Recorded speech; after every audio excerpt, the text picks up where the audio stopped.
I was 34 years old the week my family posted the video. 34 years old, sitting at my kitchen table at 11:47 p.m. on a Tuesday, reviewing a spreadsheet I had been updating every month for 6 years. The spreadsheet had one column for amounts sent, one column for dates, one column for what they said it was for. The total at the bottom of that column was $214,840. The video had gone up 2 hours earlier. In it, my mother is laughing. My brother Garrett is in the background, and you can hear him say it before anyone tries to stop him. She's always been the pathetic one. She can't even hold a marriage together. What is she even doing with her life? My mother does not correct him. That spreadsheet was still open on my screen. Welcome back to Family Revenge Stories New, the channel where quiet people keep the receipts and family learns, sometimes very slowly, that silence is not the same as surrender. If you've come here because you know what it feels like to be the one who holds things together and still gets called the failure, stay with me. Drop a comment. Subscribe. This one's going to take a minute to build, and every minute is going to be worth it. I am a forensic accountant. I want you to understand what that actually means because it is not just a job title. It is a way of seeing. When I walk into a room, I am reading the room's ledger. I am noting what was said versus what was signed. I am filing away inconsistencies the way other people file away grudges. Not out of suspicion but out of habit. Out of training. When you spend your days finding the number someone didn't want found, you stop being surprised by the gap between what people claim and what the paper says. I was 8 years into that career the year my father died. His name was Paul. He had been a quiet man, a retired civil engineer who kept meticulous paper records of everything, including his finances, including his garden harvest amounts by year, including the mileage logs for every road trip he and my mother had taken since 1987. He had a filing cabinet with labeled folders. He had cross-reference binders. He and I used to sit at his dining room table on holidays and he would show me things he'd organized, and I would show him things I was working on, and we understood each other in the specific language of people who believe that documentation is a form of care. He died on a March morning, 4 days after his 71st birthday. My mother's name is Doris. My brother Garrett is 40. My sister-in-law, who I will call Wendy, is a woman who communicates primarily through implication and who had been managing Garrett's financial decisions, and therefore my mother's, for the better part of a decade. There is also my aunt, my mother's sister, who I will call Ruth. Ruth is not a villain in this story. She is something rarer and more complicated. A witness who waited too long. I was the one who flew in when Dad had his first hospitalization, 18 months before he died. I was the one who coordinated the hospice paperwork, the medication schedules, the insurance appeals. I was the one who drove 4 hours every other weekend in those final months. And I was the one who, when my mother started having cash flow problems after his death, her phrase, "not mine," quietly began covering the gaps. Not loans. Not gifts. Just covering the gaps. The first transfer was $3,200 in May of that year. When my mother called and said the property tax was due and the estate settlement was taking longer than expected, I sent it. I didn't ask for paperwork. She was grieving. I was her daughter. I opened a dedicated account for it 3 months later. Because I am who I am. By the time the video was posted, I had documented 51 separate transfers over 6 years. Medical copays. A new HVAC unit. Garrett's truck payment twice passed to me through my mother as just until things settled. Wendy's dental surgery, same routing. A down payment on the vacation property. They all took a trip to the following summer. A trip to which I was not invited. I know the amount because I have the wire confirmation. It is still in the folder labeled with that year. I had not told anyone I was keeping track. I had not told anyone because I wasn't keeping track as leverage. I was keeping track because I am a forensic accountant and I keep track of things the way other people breathe. It was just the file I opened every time I sent money. Just the habit. I had also in those 6 years been divorced. My marriage ended quietly, without spectacle, for reasons that were private and mutual and that I have never discussed publicly. I had no children. I lived in my apartment with my work and my files and my 2 houseplants, which I will tell you are both still alive, and which is more than I can say for several of my family's financial decisions. The video was posted on a Sunday. It was filmed at Garrett and Wendy's house, during what appeared to be a dinner party. Someone had been recording. The camera is on Garrett and his friends, and there is wine involved, and the conversation turns, as it apparently does in that house, to me. My divorce. My apartment. My childlessness. My career, which Garrett has always referred to as that accountant thing, with the particular emphasis of a man who has never balanced his own checking account. He says I'm a pathetic failure. He uses those exact words. My mother, visible at the edge of the frame, says nothing. She laughs a little at something someone else says after. I watched it 3 times. Then I took a screenshot with the timestamp visible. Then I saved it to a folder I named with the date. Then I made a cup of tea and went to bed, because there was nothing else to do that night and because I had learned, through years of professional training, that the worst decisions are made in the hours immediately following discovery. 3 weeks after the video, I got a call from a man named Harold Fitch. Harold Fitch was my father's attorney. He had been my father's attorney for 22 years. He had a precise, unhurried voice and the kind of measured phrasing that told you immediately. He was someone who weighed words before releasing them. He said he had been attempting to reach me through my mother but had not received a response, and he thought it appropriate to contact me directly. He said my father had updated his estate documents approximately 11 months before his death. He said there were matters requiring my attention. He said, I believe you'll want to see this in person. I drove to Harold's office on a Thursday afternoon in November. I wore my work clothes. I brought a legal pad. Harold's office smelled like old paper and central heating. He had a mahogany desk with a green banker's lamp and the kind of bookshelves that told you the books were actually read. He offered me coffee. I accepted. He slid a folder across the desk. The folder contained a copy of my father's revised will, dated 14 months before his death.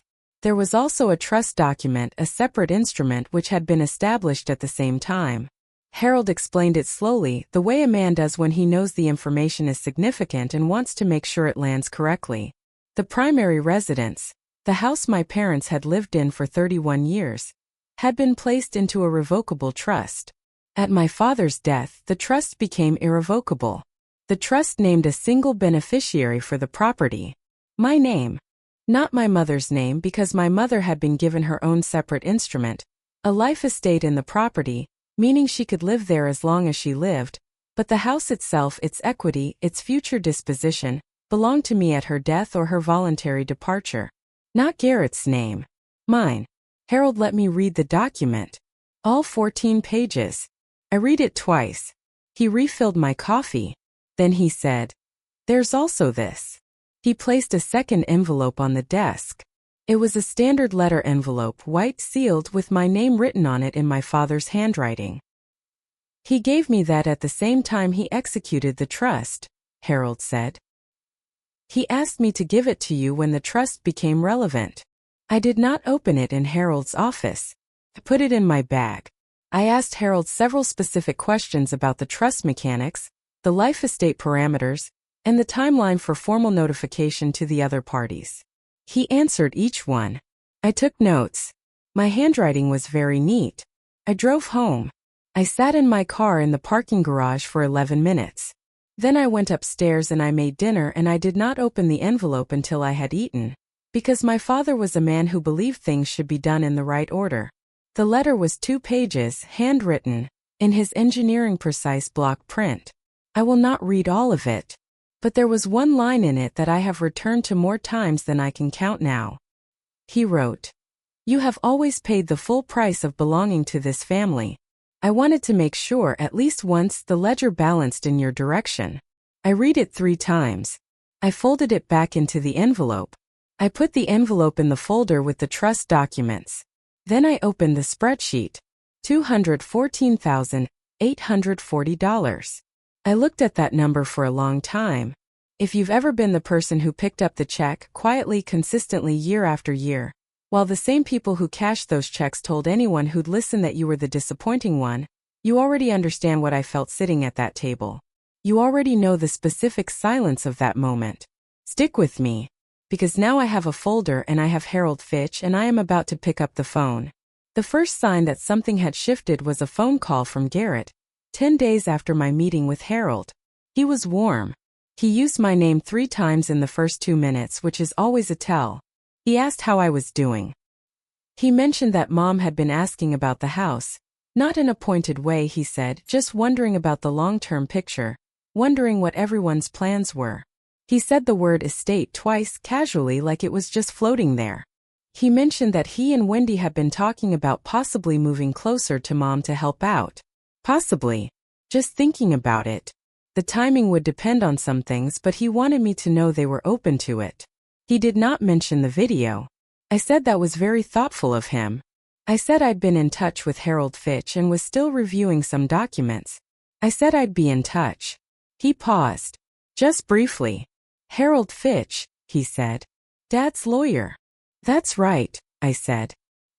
He said something non-committal and we ended the call pleasantly.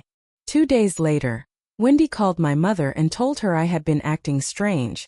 I know this because my Aunt Ruth told me, who had heard it from my mother directly. Wendy's word apparently was cagey. I was not cagey. I was reading documents. Then there was the Sunday dinner. My mother called and invited me, which she had not done since well before the video. She said Garrett and Wendy would be there and Ruth, and that she thought it would be good for everyone to be together. She used that phrase twice, be together. I said I would come. I sat at her kitchen table, in the chair I had sat in my entire childhood, and watched Garrett and Wendy manage the room. Garrett carved the roast he had brought. Wendy talked about the neighborhood where my mother's house was located, how values had gone up, how it was a lovely area, how she imagined it would be hard for Mom to manage it alone long term. My mother nodded. Wendy said, I think Paul would have wanted the family to be taken care of. I set down my fork. Wendy, I said, what do you think the house is worth? She blinked. She named a number that was, interestingly, about $40,000 below the current assessed value, which I knew because I had looked it up. I said. Garrett looked at me. Wendy looked at me. My mother looked at her plate. Ruth at the far end of the table was very still. Picked my fork back up. I said the food was wonderful. I helped clear the dishes. I drove home and I called Harold and I said, send the letters. He sent them the following week. Formal notification, as required by the trust instrument, to all relevant parties. My mother received one. Garrett received one. Wendy called me 45 minutes after the letters arrived. I did not answer. The gathering happened 6 weeks later. It was framed as a family meeting. Garrett organized it, using my mother's house as the location, and he sent me a text that said, we need to talk about the house and what's fair. Mom wants everyone together. I noted the word fair, which is a word people use when they believe the current arrangement is not fair to them. I confirmed I would attend. I spent the 3 days before it at my kitchen table. I printed documents. I organized them into a presentation folder, the kind I use for client work, the kind with labeled tabs. Tab 1, the trust document. Tab 2, the promissory notes, which I will get to. Tab 3, the transfer records, the bank confirmations, the wire receipts, all 51 of them, 6 years of them, totaling $214,840. Tab 4, one screenshot dated and time-stamped, of a video posted on a Sunday evening. I also took out my father's letter and I reread it. I put it in a small envelope inside my jacket pocket. I arrived at my mother's house at exactly the time Garrett had specified. They were all already there, Garrett, Wendy, my mother, 2 of Garrett's friends who I recognized from the video, and Ruth, who sat in the corner chair nearest the window and who met my eyes when I walked in and held them for just a moment longer than necessary. I sat down. Garrett had prepared remarks. He stood near the fireplace, which is where he always stands when he wants to feel authoritative, and he said that the family had been through a lot, and that it was important to honor Dad's wishes in a spirit of fairness, and that Mom needed to be supported, and that the house had been the family's home for 31 years, and that dividing it up in an unusual way wasn't what any of them had expected, and wasn't what Dad would have wanted. He said, Dad always said family comes first. He would have wanted to keep this simple. I let him finish. Wendy said that she and Garrett had done a lot to support my mother over the years. I wrote the word years on the corner of my legal pad and put a small star next to it. My mother said very quietly that she just wanted everyone to get along. Garrett looked at me. "We'd like to hear where your head is at," he said. I said, "I'd like a few minutes if that's okay." He gestured magnanimously for me to proceed. I opened the folder. I said, "I want to start with the trust document because I think there's been some confusion about what it says." I placed a copy on the coffee table. I walked through it the way I walk through documents with clients, slowly by section without editorializing. Garrett interrupted twice. I waited until he finished and then continued from exactly where I had stopped. Wendy said, "That's not how Dad meant it." I asked her which specific clause she was referring to. She did not specify a clause. I placed the second tab on the table. "These," I said, "are 3 promissory notes. My father drafted them himself in the last 18 months of his life. Each one is signed by both parties." Garrett went still. The notes documented 3 separate loans my father had made to Garrett over the prior decade. A total of $67,000. The notes specified repayment terms. The terms had not been met. The notes did not forgive the debt at death. They had been filed with the trust and were now, per the trust instrument, a recoverable asset under my administration as trustee. "I was not aware of these until Harold gave them to me," I said. "I imagine you thought they were gone." One of Garrett's friends stood up and said he didn't think he was supposed to be here for this and left through the kitchen. I placed the third tab on the table. I said, "Over the last 6 years, I have made 51 transfers to members of this family. The total is $214,840. I placed the printed register in front of my mother. Each one has a bank confirmation. I have the originals. My mother picked it up. She did not say anything. She turned pages. Her hands were very careful with the paper. Garrett said, "That was family help. That wasn't a loan." I said, "You're right. I never asked for it back." Pause. "I'm not asking for it back now," I said. "I'm asking you to understand what that number means when you use words like fair." Wendy said something sharp about how I had clearly been planning this, about how this was a setup, about how it was disgusting to ambush the family this way. I let her finish. I said, "Wendy, I have one more thing." I placed the fourth tab on the table. It was a single printed page. A screenshot. Timestamp 9:14 p.m. on a Sunday evening. Garrett's living room. Garrett's voice. My mother put down the transfer register. She picked up the screenshot. She read it. She put it down. She didn't look at Garrett. The room was very quiet. I reached into my jacket pocket and I took out the small envelope. I did not put it on the table. I held it. I said, "My father wrote me a letter. I'm going to read one line of it." I read it. "You have always paid the full price of belonging to this family. I wanted to make sure at least once the ledger balanced in your direction." Ruth in the corner put one hand over her mouth. I folded the letter. I put it back in my pocket. I looked at Garrett. I said, "I think your father knew you better than you knew he did." I stood up, picked up my folder. I said, "Harold will be in touch about the promissory note repayment schedule. Mom, I'll call you Thursday." I walked to the door. Behind me, Wendy was saying something, her voice rising. I heard my mother say her name once flat, in a tone I had not heard from her in years.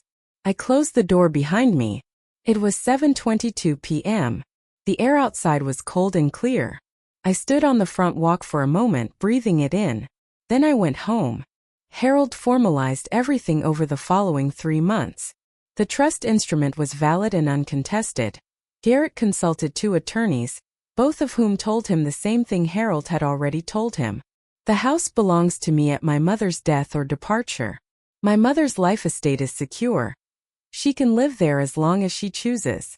I have told her, privately and in writing, that this will never change. The promissory notes were negotiated. Garrett agreed to a structured repayment over 5 years.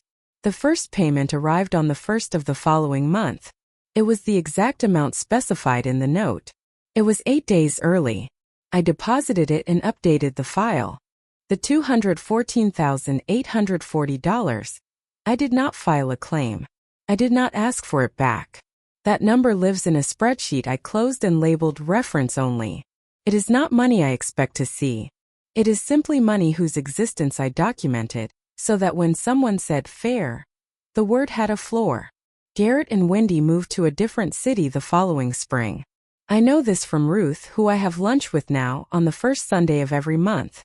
Ruth told me at our third lunch that she had known something was wrong for years and hadn't said anything, and that she was sorry, and that she had been afraid of Garrett in the way that people get afraid of someone who controls the family's emotional weather. I told her I understood that. I told her I didn't need an apology, but that I was glad she was sitting across from me now. My mother and I talk on the phone every Thursday. She has not apologized for the video. I have not asked her to. She is 71 years old and she is living in the house she shared with my father for 31 years, and she calls me every Thursday at 6 p.m. and we talk for 40 minutes. And that is the thing we have now, and it is real. My father's letter is in a frame now. It sits on the bookshelf in my home office, between a photo of him at his drafting table and the small model bridge he gave me when I graduated. You can see it from my desk when I'm working.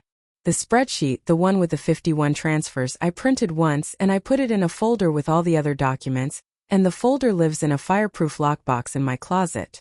I do not look at it often, but I know exactly where it is, because I am a forensic accountant, and I keep everything.